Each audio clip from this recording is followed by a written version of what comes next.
Assalamualaikum warahmatullahi wabarakatuh. Selamat pagi semuanya. Nah, sekarang kita udah masuk bab baru, bab 7, sistem peredaran darah pada manusia. Nah, berikut adalah yang akan kita pelajari dalam satu bab ini, namanya sistem transportasi pada manusia. Pasti isinya ada pembuluh darah, tentunya juga darah dan jantung. Di pembuluh darah itu terdiri atas arteri, kapiler, dan vena. Darah terdiri dari sel dan plasma. Darah nantinya akan dipompa oleh jantung. Nah, di jantung itu terdapat dua peredaran darah. Ada yang peredaran darah kecil dan besar. Dan dalam darah itu sel terbagi tiga, eritrosit, leukosit, dan trombosit. Yuk, mari kita pelajari. Nah, organ penyusun sistem peredaran darah pada manusia yang pertama kita pelajari itulah jantung. Jantung yang terletak di rongga dada sebelah kiri, dia berfungsi untuk memompa darah berukuran sebesar kepalan tangan dengan berat kurang lebih 300 gram, dibungkus dua membran pelindung yang disebut perikardium, dan ruang di antara membran tersebut berisi cairan peridakal atau pelumas. Nah, di sebelah sini ada gambar jantung dan pembuluh-pembuluhnya, ada bilik kanan, bilik kiri, terus serambi kanan dan serambi kiri. Terdapat katupnya juga, ada sekat-sekatnya. Nah, selanjutnya jantung antara serambi dan bilik terdapat katup. Antara serambi dan bilik kiri berdaun dua, itu valvula bicuspidalis. Antara serambi dan bilik kanan berdaun tiga, ada valvula tricuspidalis. Bi itu dua, tri itu tiga. Katup berfungsi menjaga aliran darah Katup ini berfungsi untuk menjaga aliran darah untuk tidak kembali ke serambi. Nah, arteri pulmonalis membawa darah yang kaya akan karbon dioksida yang nantinya menuju ke paru-paru. Sedangkan vena cava dia membawa darah yang kaya karbon dioksida dari sel tubuh menuju serambi kanan. Aorta membawa darah yang kaya akan oksigen, dia dari serambi kiri menuju ke seluruh tubuh. Vena pulmonalis, pulmo itu berarti identik dengan paru-paru. Jadi vena pulmonalis membawa darah kaya oksigen dari paru-paru.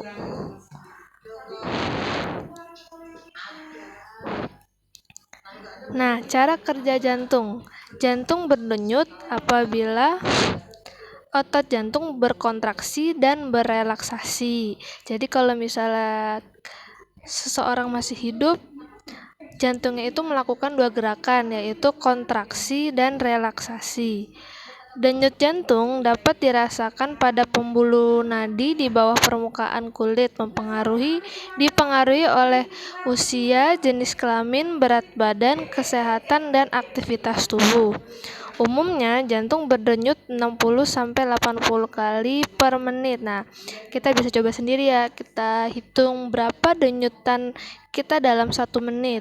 Kalau misalnya berdenyutan 60-80 kali dalam 1 menit, berarti kita masih dalam kategori normal.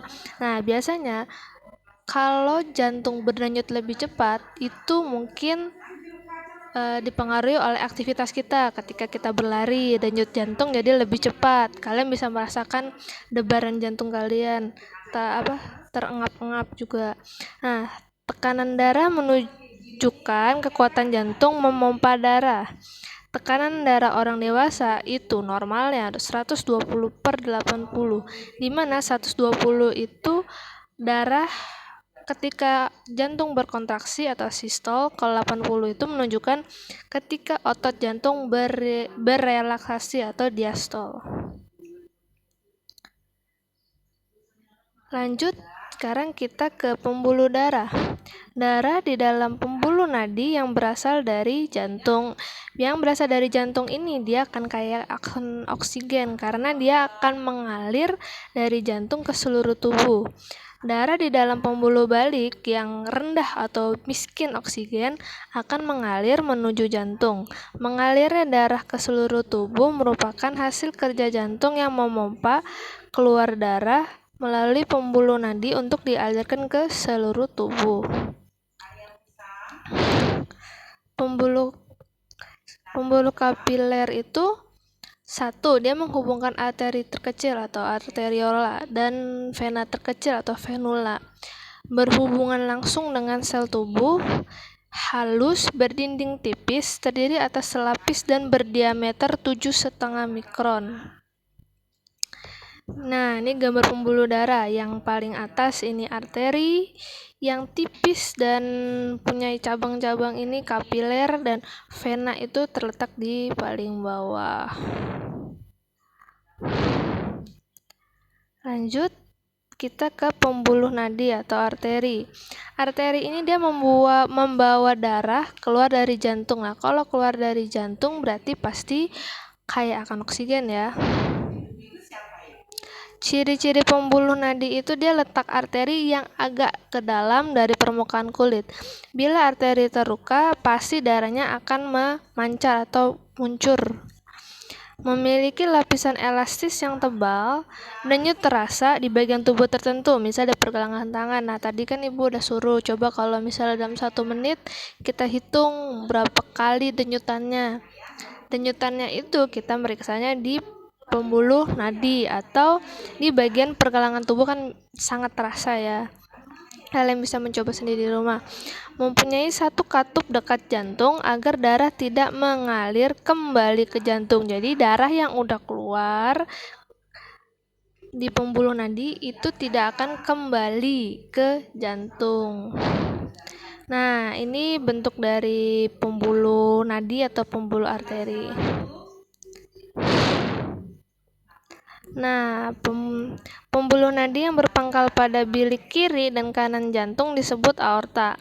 Aorta bilik kiri membawa darah bersih kaya oksigen dan zat-zat makanan sampai sel-sel tubuh untuk oksidasi biologis. Aorta bilik kiri bercabang menjadi arteri dan yang terkecil arteriola. Aorta bilik kanan bercabang menjadi pembuluh nadi paru-paru kanan dan kiri atau arteri pulmonalis. Nah, arteri pulmonalis ini dia membawa darah kotor yang kaya akan karbon dioksida. Ingat ya, yang menuju paru-paru biasanya darahnya kaya akan karbon dioksida. Yang mengalir dari jantung ke seluruh tubuh pastinya dia kaya akan oksigen. Nah, sekarang kita lanjut ke pembuluh balik atau vena.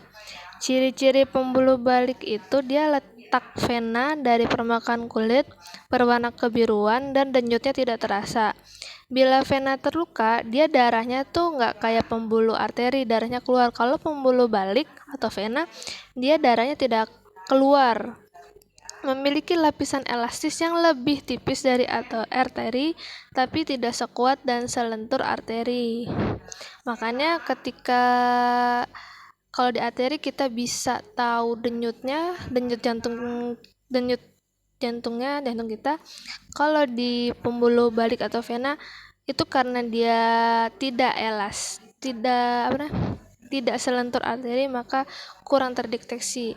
Nah, memiliki katup sepanjang pembuluh yang berfungsi agar aliran darah berlangsung dalam satu arah dan menjaga darah akan tetap mengalir karena tidak ada pompa pada aliran darah di vena.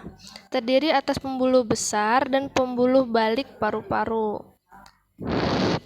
Ini gambarnya. Lanjut. Pembuluh balik vena yang besar atau vena cava. Fungsinya itu mengangkut darah dari seluruh tubuh ke serambi jantung, membawa darah kaya karbon dioksida untuk diangkut ke jantung, paru-paru, kemudian dilepas ke atmosfer. Vena cava superior dia mengangkut darah yang berasal dari kepala dan tangan. Vena cava inferior dia mengangkut darah yang berasal dari tubuh dan kaki.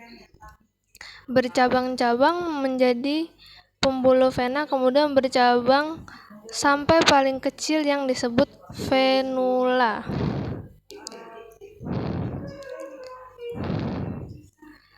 Nah, pembuluh balik atau vena, pembuluh balik paru-paru, vena pulmonalis. Ingat, paru-paru itu dia identik dengan kata-kata pulmo.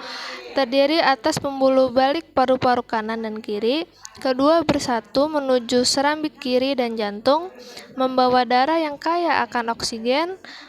Pembuluh balik paru-paru kanan mengangkut darah dari paru-paru kanan. Pembuluh balik paru-paru kiri mengangkut darah dari paru-paru kiri.